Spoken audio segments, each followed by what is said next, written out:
So we're going to put some grease, about this much, onto a cable tie, and I'm going to go in here and I'm going to place that grease onto this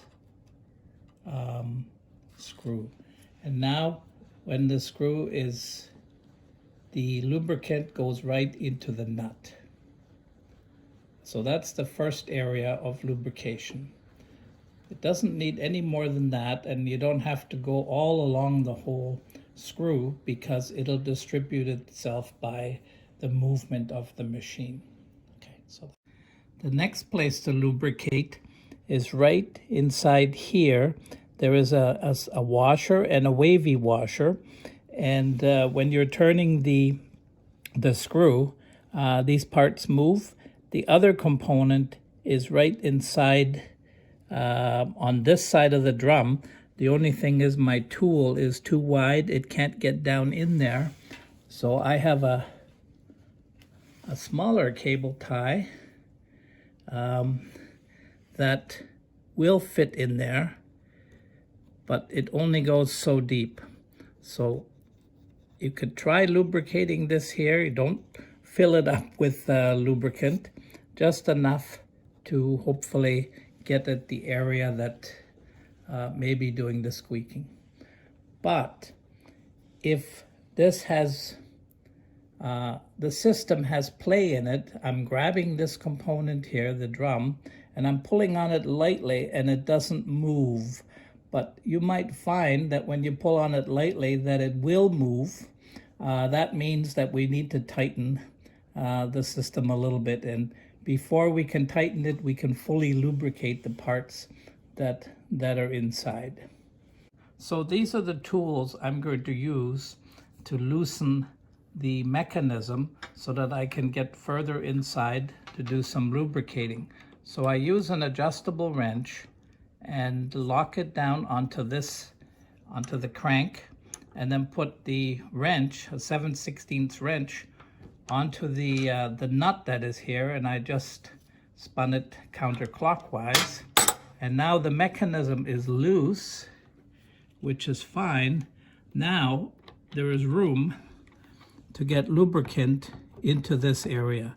So before I mentioned, if you have this kind of movement in here, then this obviously needs to be tuned. But right now we want that movement so that we can add some lubricant inside here. So to put lubricant in here, you just push everything towards the machine, put the lubricant in, and then you pull this out, and it allows you to get lubricant right down into here.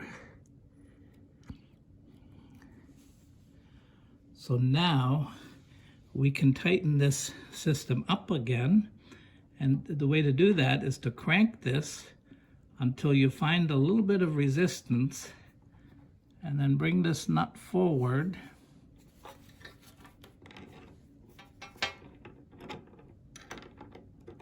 and move this wrench counterclockwise, clockwise I guess in this case, and now we've eliminated any movement here, and we've also lubricated the moving parts. Now, tightening this area here, there are two things that can go wrong. It might be too loose after you do the tightening, and I've just loosened it up a little bit. So after tightening it, you find that there is a little bit of play in this mechanism. That means you should go back here and tighten it again. So it's tightening it until you feel some resistance in this way, and then tighten. Whoops. I want to work on this side, so I've moved it.